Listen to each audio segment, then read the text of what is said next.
la vida matrimonial apropiada. La enseñanza católica fomentaba que las personas se abstuvieran de contraer matrimonio en una denominada búsqueda de santidad. De hecho, se enseñaba que sería difícil disfrutar la salvación si la persona no era parte de un clero célibe. Lutero creía que la palabra de Dios hablada a través del apóstol Pablo, que el prohibir contraer matrimonio era una enseñanza de demonios. Primera de Timoteo capítulo 4 verso 1 y 3, y que el llamarlo inmundo y no tener parte en esto era totalmente contrario a la Biblia. Basado en las Escrituras, Lutero enseñaba que el matrimonio es honroso. Hebreos 13 verso 4, y que éste había sido ordenado por Dios desde el tiempo de la creación. Además, Lutero sostenía que el matrimonio era santo y no pecaminoso, sino que prevenía el pecado.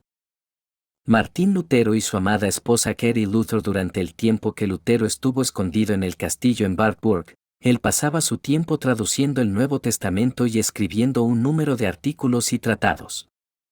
Uno de los asuntos abordados en sus escritos era el de los votos monásticos.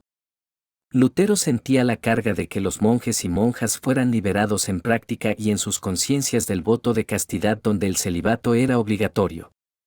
Martín Lutero sostenía que esto era contrario a la palabra de Dios y al orden natural del hombre. Lutero creía que para la mayor parte de las personas, exceptuando a aquellos pocos que recibieron el don de Dios de permanecer solteros por causa del reino, es mejor que se casen a fin de evitar caer en fornicación. Primera de Corintios 7 verso 1 y 2. Los escritos de Lutero respecto a este asunto causaron gran conmoción entre la gente. Algunos monjes y monjas renunciaron a sus votos, dejaron los monasterios y conventos y comenzaron a casarse. Lutero era animado al oír estas noticias. Sentía que era mucho mejor que estos monjes y monjas se casaran en vez de que vivieran en inmoralidad, el cual era el caso de muchos que vivían en conventos y monasterios. Lutero animaba a los cristianos a seguir el principio de un marido para una mujer. Pero al mismo tiempo, tanto sus enemigos como sus seguidores le preguntaban por qué él animaba a otros a hacer algo que él mismo parecía no tener la osadía de hacer: casarse. Lutero sostenía claramente que él no era un hombre sin sentimientos, pero debido a que él en cualquier momento podía enfrentar la muerte acusado de herejía, esto causaría dejar una esposa en el lugar de viuda. Lutero conocía la palabra de Dios en Génesis capítulo 2 verso 18: no es bueno que el hombre esté solo, pero él sintió continuar por más años siendo un hombre soltero a fin de consagrarse completamente al Señor y la obra. Al oír que se les estaban dando esposas a los monjes en Wittenberg, Lutero declaró: ellos no me darán una. Sin embargo, todo esto cambiaría el 13 de junio de 1525, cuando Martín Lutero se convirtió en un hombre casado. Más adelante se describe cómo sucedió esto y quién fue la persona a quien Lutero entregó su corazón. Catherine von Bora. 2 años antes, en abril de 1523, Lutero y su amigo Leonard Kopp idearon un plan para ayudar a 12 monjas que querían dejar su convento. Esto constituía un riesgoso y audaz esfuerzo. El convento era regido por el duque Jorge, quien había decretado que ayudar a monjas o monjes a escapar era una ofensa capital. Una noche, escondidas entre barriles que habían sido previamente usados en el convento, las monjas fueron secretamente llevadas fuera en el carro de Kopp. Luego de que las monjas fueron liberadas, Lutero se dio cuenta de que otorgarles ayuda sería incluso más difícil que haberlas liberado del convento. Al igual que sus compañeras, estaba insatisfecha en el convento y estaba buscando al Señor, movida especialmente por los escritos de Martín Lutero. Una decisión aparentemente: Catherine era muy atractiva y tenía algunos pretendientes. Uno de ellos, de clase social alta, habría sido con quien Catherine se casaría, pero debido a que sus padres se oponían, no hubo resultados y Catherine permaneció soltera. Cuando Lutero le recomendó casarse con otro hombre, ella se negó, pero dijo que estaría dispuesta a casarse con él. Martín Lutero. Aunque él era 16 años mayor que Catherine, Lutero comenzó a reconsiderar su decisión de no casarse. Él buscó el consejo de sus padres, que estaban encantados con la idea. A pesar de que Martín no expresó estar profundamente enamorado, él dio 3 razones por las cuales cambió su forma de pensar respecto a su matrimonio. Lutero dijo que su casamiento sin duda agradaría a su padre, irritaría al Papa y desafiaría al diablo. De esta manera a los 41 años Martín Lutero se casó con su novia de 26. Aunque avanzados en edad sus padres pudieron estar presentes. Ion Frederick, un amigo de Martín y elector de Sajonia, dio el convento negro a los recién casados como regalo de bodas. Este era el antiguo monasterio donde Lutero vivió durante sus años como monje. Muchos ojos estaban puestos en la unión que estaba llevándose a cabo en Wittenberg, pues era muy significativa en aquel tiempo. Mientras algunos estaban felices por los recién casados, otros criticaban cruelmente. Este fue el primer sabor de Caterine al cargar el oprobio del Señor juntamente con su esposo reformador. Uno de los amigos de Lutero le dijo que Caterine le sería una compañera en sus aflicciones. Ayuda mutua. Caterine llegó a ser una maravillosa ayuda idónea para Martín, tal como Eva fue creada por Dios para Adán. Caterine había sido soberanamente escogida por Dios para Martín. Ambos llevaban yugos en muchos aspectos y ambos estaban consagrados a Dios, ambos eran creyentes fuertes al seguir al Señor. Al leer sus cartas, uno puede apreciar sus personalidades tan compatibles. Al referirse a Kerry, Martín usaba la palabra carísima, que significaba su amada o la que él más apreciaba, y se dirigía a ella como me enarcieve mi corazón de amor. Pero otras veces, debido a que ella lo equilibraba y restringía, él la llamaba Keto, mi cadena. La historia nos dice que su amor floreció y creció con los años de matrimonio. Watchman Nee una vez dijo: el amor es como algo orgánico, necesita ser alimentado. El amor muere si no es alimentado. Si dejas que padezca hambre, el amor morirá. Pero si lo alimentas, crecerá.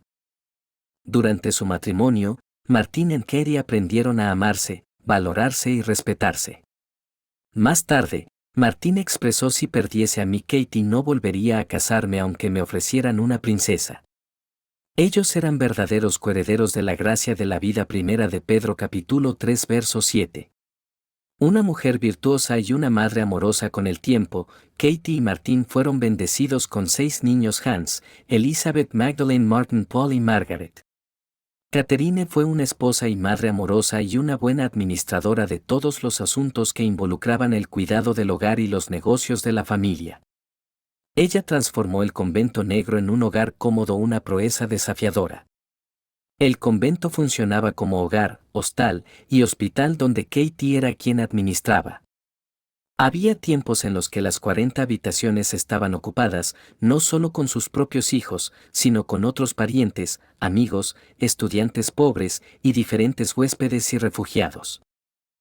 Como Roland Benton escribió en su biografía de Martín Lutero: el alboroto de los bebés, niños, estudiantes, huéspedes, refugiados y sirvientes era tan grande que Lutero envió a su hijo Hans a estudiar a temprana edad para que pudiera estudiar en calma.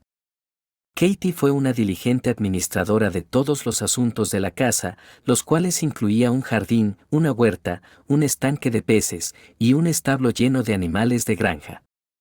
Martín la llamaba la estrella de la mañana de Wittenberg, ya que Katie se levantaba a las 4 de mañana durante el verano y a las 5 de mañana en el invierno. Martín estaba tan contento con su esposa que más tarde exclamó: no cambiaría a mi Katie por Francia ni Venecia. Él sabía que Dios le había dado a su esposa, y dijo: ella me es fiel y una buena madre para mis hijos. Martín apreciaba las habilidades que su esposa tenía para cuidar de los asuntos domésticos, pues esto le permitía continuar con la obra. Martín le confiaba a ella todos los asuntos domésticos. Katie también cuidaba la salud de Martín, tanto física como psicológica. Su hijo, un doctor, decía que su madre era parcialmente un doctor, pues ella cuidaba a Martín y a muchos otros en casa. Katie y Martín experimentaron muchas alegrías, pruebas, ansiedades y compartieron tristezas también. Su hija Elizabeth murió antes de cumplir 1 año. Respecto a esto, Lutero dijo: nunca pensé que el corazón de los padres podría ser tan conmovido por los hijos. Más tarde, a los 13 años, su hija Magdalena también murió. Esta fue realmente una gran pérdida para ellos. En su lecho de muerte con dolor, Martín oró: Señor, amo mucho a mi hija y quisiera que ella permaneciera con vida. Pero querido Señor, ya que es tu voluntad llevártela, estoy satisfecho de saber que ella estará contigo. Ellos consideraban a sus hijos como el fruto y la alegría del matrimonio. Katie y Martín muchas veces en las tardes amaban pasar tiempo con sus hijos acompañados de música. El tiempo que pasaban alrededor de la mesa incluía una variedad de conversaciones en las que Katie participaba activamente. Muchas de estas conversaciones fueron escritas por estudiantes visitantes y documentadas en el libro Conversaciones de Mesa. Martín y Katie disfrutaron mucho el conversar el uno con el otro. Al igual que otras parejas, a veces ellos bromeaban. Un día Katie le preguntó a Martín cómo pudo David decir Salmo 7 verso 8: Júzgame, oh Jehová, según mi justicia, cuando él no tenía ninguna justicia. Cuando Martín le dijo que leyera la Biblia un poco más, ella respondió: he leído lo suficiente, he oído suficiente. Ya sé suficiente. Si solo Dios me hubiese dejado vivirlo. Claro está que ella no siempre era quien conducía la conversación.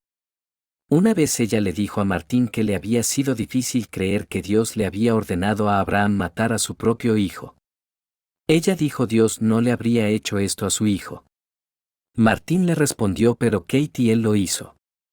En cierto momento, Katie ayudó a Martín a lidiar con la incredulidad. Después de que Martín estuvo deprimido por varios días, Katie se vistió de luto. Cuando Martín le preguntó por la razón de su vestimenta, ella dijo que Martín estaba en tal agonía que hasta parecía que su Dios estaba muerto. Lutero comprendió el mensaje y se reanimó. Este bello matrimonio encontró su fin con la muerte de Martín Lutero a los 62 años. Sin duda, Martín Lutero es recordado por su gran batalla en contra de la degradada Iglesia Católica Romana, por la liberación de la enseñanza de la justificación por fe, y por la traducción de la Biblia a la lengua vernácula, dando a las personas acceso directo a Dios.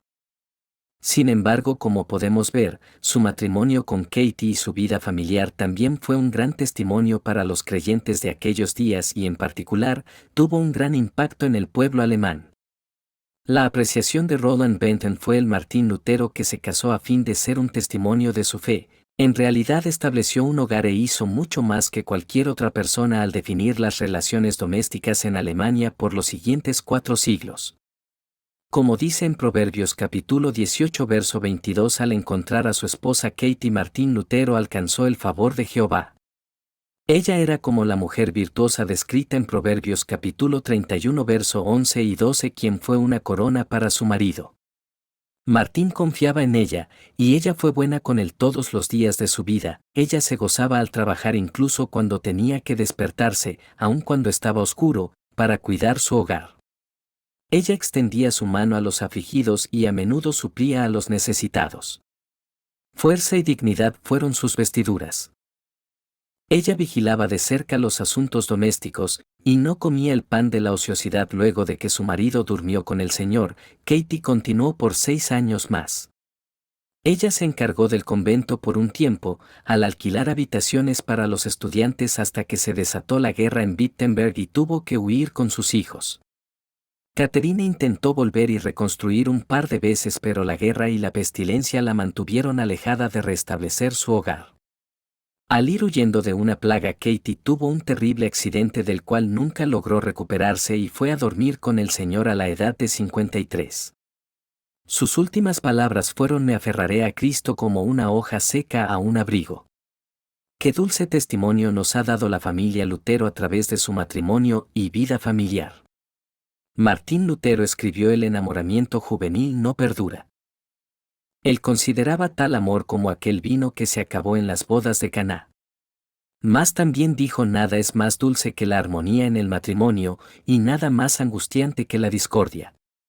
Y añadió: el matrimonio ofrece la más grande esfera para las buenas obras, porque éste se basa en el amor entre el marido y la esposa, el amor de los padres por sus hijos, a quienes nutren, visten, crían y cuidan. Si decimos que el matrimonio conlleva preocupación y problemas, esto es cierto, pero de estas cosas el cristiano no rehuye.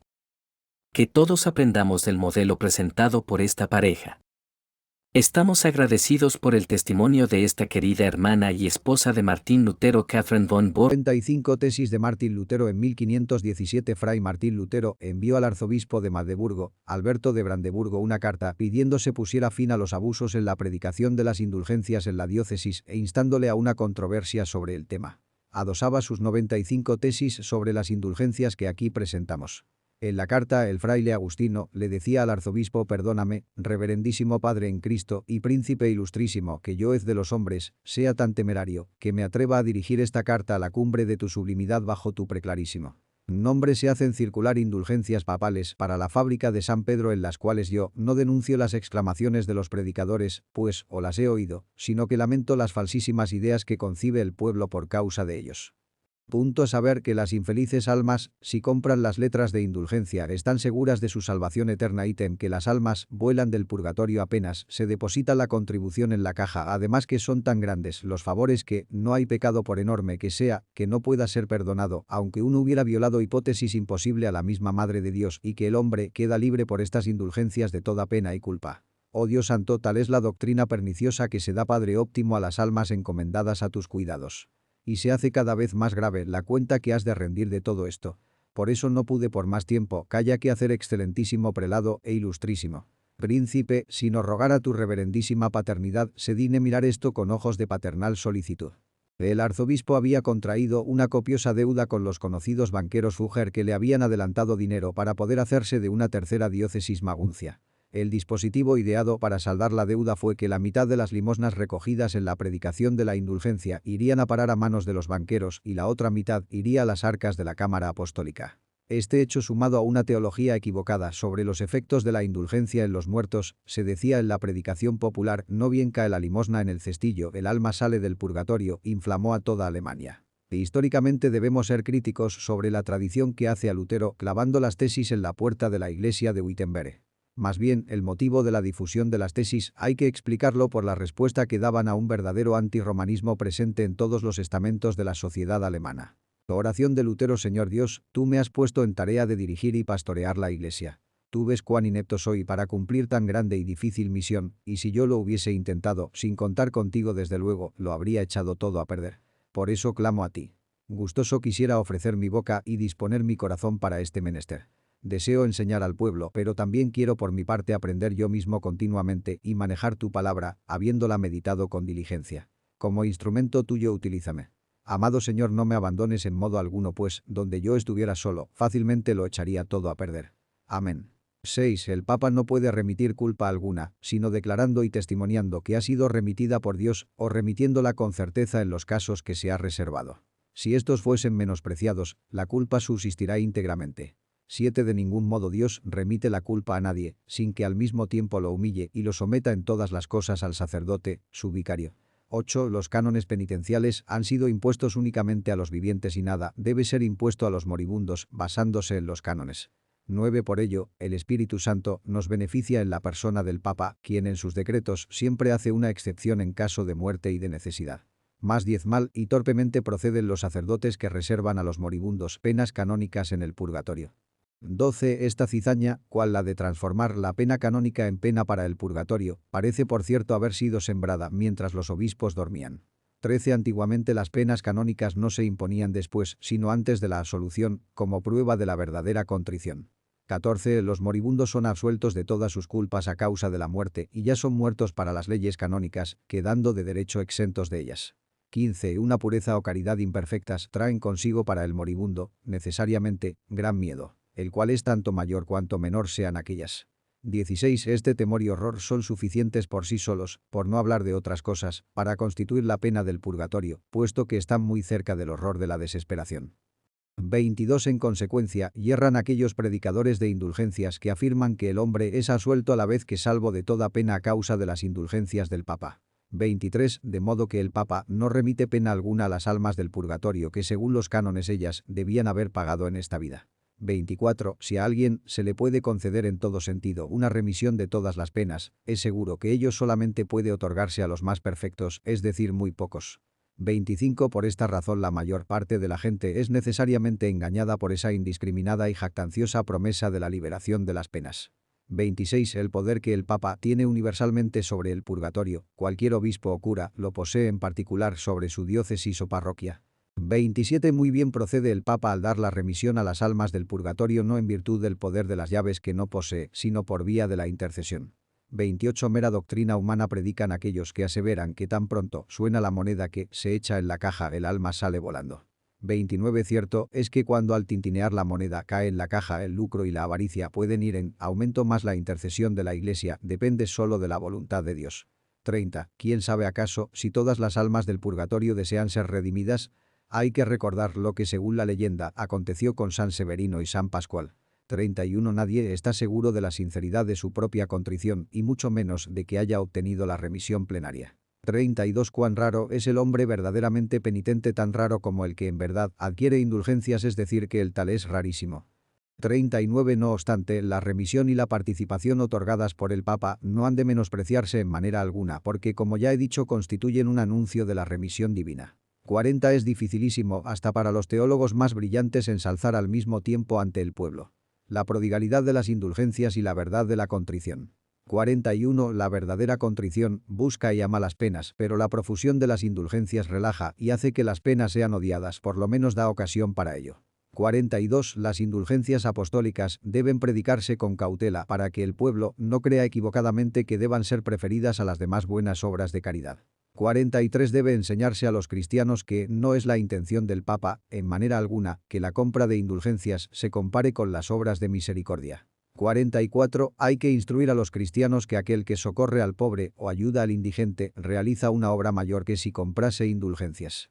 51. Hay que enseñar a los cristianos que las indulgencias papales son útiles si en ellas no ponen su confianza, pero muy nocivas si a causa de ellas pierden el temor de Dios. 52. Debe enseñarse a los cristianos que, si el Papa conociera las exacciones de los predicadores de indulgencias, preferiría que la Basílica de San Pedro se redujese a cenizas antes que construirla con la piel, la carne y los huesos de sus ovejas. 53. Debe enseñarse a los cristianos que el Papa estaría dispuesto, como es su deber, a dar de su peculio a muchísimos de aquellos a los cuales los pregoneros de indulgencias sonsacaron el dinero, aun cuando para ello tuviera que vender la Basílica de San Pedro si fuera menester. 54. Vana es la confianza en la salvación por medio de una carta de indulgencias, aunque el comisario y hasta el mismo Papa pusieran su misma alma como prenda. 55. Son enemigos de Cristo y del Papa los que para predicar indulgencias ordenan suspender por completo la predicación de la palabra de Dios en otras iglesias. 56. Oféndese a la palabra de Dios cuando en un mismo sermón se dedica tanto o más tiempo a las indulgencias que a ella. 57. Ha de ser la intención del Papa que si las indulgencias, que muy poco significan, se celebran con una campana, una procesión y una ceremonia, el Evangelio, que es lo más importante, deba predicarse con 100 campanas, 100 procesiones y 100 ceremonias. 58. Los tesoros de la Iglesia, de donde el Papa distribuye las indulgencias, no son ni suficientemente mencionados ni conocidos entre el pueblo de Dios. 59. Que en todo caso no son temporales, resulta evidente por el hecho de que muchos de los pregoneros no los derrochan, sino más bien los atesoran. 60. Tampoco son los méritos de Cristo y de los santos, porque estos siempre obran, sin la intervención del Papa, la gracia del hombre interior y la cruz, la muerte y el infierno del hombre exterior. 61. San Lorenzo dijo que los tesoros de la Iglesia eran los pobres, mas hablaba usando el término en el sentido de su época. 62. No hablamos exageradamente si afirmamos que las llaves de la Iglesia donadas por el mérito de Cristo constituyen ese tesoro. 63. Está claro, pues, que para la remisión de las penas y de los casos reservados, basta con la sola potestad del Papa. 64. El verdadero tesoro de la Iglesia es el sacrosanto Evangelio de la gloria y de la gracia de Dios. 65. Empero este tesoro es con razón muy odiado, puesto que hace que los primeros sean postreros. 66. En cambio, el tesoro de las indulgencias, con razón, es sumamente grato porque hace que los postreros sean primeros. 67. Por ello, los tesoros del Evangelio son redes con las cuales en otros tiempos se pescaban a hombres poseedores de bienes. 68. Los tesoros de las indulgencias son redes con las cuales ahora se pescan las riquezas de los hombres. 69. Respecto a las indulgencias que los predicadores pregonan con gracias máximas, se entiende que efectivamente lo son en cuanto proporcionan ganancias. 70. No obstante, son las gracias más pequeñas en comparación con la gracia de Dios y la piedad de la cruz. 71. Los obispos y curas están obligados a admitir con toda reverencia a los comisarios de las indulgencias apostólicas. 72. Pero tienen el deber aún más de vigilar con todos sus ojos y escuchar con todos sus oídos, para que esos hombres no prediquen sus propios ensueños en lugar de lo que el Papa les ha encomendado. 73. Habla contra la verdad de las indulgencias apostólicas, sea anatema y maldito. 74. Mas quien se preocupa por los excesos y demasías verbales de los predicadores de indulgencias, sea bendito. 75. Así como el Papa justamente fulmina excomunión contra los que maquinan algo, con cualquier artimaña de venta en perjuicio de las indulgencias. 76. Tanto más trata de condenar a los que bajo el pretexto de las indulgencias, intrigan en perjuicio de la caridad y la verdad. 77. Es un disparate pensar que las indulgencias del Papa sean tan eficaces como para que puedan absolver para hablar de algo imposible a un hombre que haya violado a la Madre de Dios. 78. Decimos por el contrario que las indulgencias papales no pueden borrar el más leve de los pecados veniales, en concierne a la culpa. 79. Afirmar que si San Pedro fuese Papa hoy no podría conceder mayores gracias, constituye una blasfemia contra San Pedro y el Papa. 80. Sostenemos por el contrario que el actual Papa, como cualquier otro, dispone de mayores gracias a ver el Evangelio como las virtudes espirituales, los dones de sanidad como se dice en 1 de Corintios 12. 81. Es blasfemia aseverar que la cruz con las armas papales llamativamente erecta equivale a la cruz de Cristo. 82. Tendrán que rendir cuenta los obispos, curas y teólogos, al permitir que charlas tales se propongan al pueblo. 83. Esta arbitraria predicación de indulgencias hace que ni siquiera, aun para personas cultas, resulte fácil salvar el respeto que se debe al Papa frente a las calumnias o preguntas indudablemente sutiles de los laicos. 84. Por ejemplo, ¿por qué el Papa no vacía el purgatorio a causa de la Santísima Caridad y la muy apremiante necesidad de las almas, lo cual sería la más justa de todas las razones, si él redime un número infinito de almas a causa del muy miserable dinero para la construcción de la basílica, lo cual es un motivo completamente insignificante? 85. Del mismo modo, ¿por qué subsisten las misas y aniversarios por los difuntos y por qué el Papa no devuelve o permite retirar las fundaciones instituidas en beneficio de ellos, puesto que ya no es justo orar por los redimidos? 86. Del mismo modo, ¿qué es esta nueva piedad de Dios y del Papa según la cual conceden al impío y enemigo de Dios por medio del dinero redimir un alma pía y amiga de Dios, y por qué no la redimen más bien a causa de la necesidad por gratuita caridad hacia esa misma alma pía y amada? 87. Del mismo modo, ¿por qué los cánones penitenciales que de hecho y por el desuso desde hace tiempo están abrogados y muertos como tales, se satisfacen no obstante hasta hoy por la concesión de indulgencias como si estuviesen en plena vigencia? 88. Del mismo modo, ¿por qué el Papa, cuya fortuna es hoy más abundante que la de los más opulentos ricos, no construye tan solo una basílica de San Pedro de su propio dinero, en lugar de hacerlo con el de los pobres creyentes? 89. Del mismo modo, ¿qué es lo que remite el Papa y qué participación concede a los que por una perfecta contrición tienen ya derecho a una remisión y participación plenarias? 90. Del mismo modo, ¿qué bien mayor podría hacerse a la Iglesia si el Papa, como lo hace ahora, una vez, concediese estas remisiones y participaciones 100 veces por día a cualquiera de los creyentes? 91. Dado que el Papa, por medio de sus indulgencias, busca más la salvación de las almas que el dinero, ¿por qué suspende las cartas e indulgencias ya anteriormente concedidas, si son igualmente eficaces? 92. Reprimir estos sagaces argumentos de los laicos solo por la fuerza, sin desvirtuarlos con razones, significa exponer a la Iglesia y al Papa a la burla de sus enemigos y contribuir a la desdicha de los cristianos. 93. Por tanto, si las indulgencias se predicasen según el espíritu y la intención del Papa, todas esas objeciones se resolverían con facilidad o más bien no existirían. 94. Que se vayan pues todos aquellos profetas que dicen al pueblo de Cristo paz, paz y no hay paz. 95. Que prosperen todos aquellos profetas que dicen al pueblo cruz, cruz y no hay cruz. Es menester exhortar a los cristianos que se esfuercen por seguir a Cristo su cabeza a través de penas, muertes e infierno, y a confiar en que entrarán al cielo a través de muchas tribulaciones, antes que por la ilusoria seguridad de paz. Por amor a la verdad y en el afán de sacarla a luz, se discutirán en Wittenberg bajo la presidencia del Martín Lutero, maestro en artes y en Sagrada Escritura y profesor ordinario de esta última disciplina en esa localidad. Por tal razón ruega que los que no puedan estar presentes y debatir oralmente con nosotros lo hagan, aunque ausentes por escrito. En el nombre de nuestro Señor Jesucristo. Amén.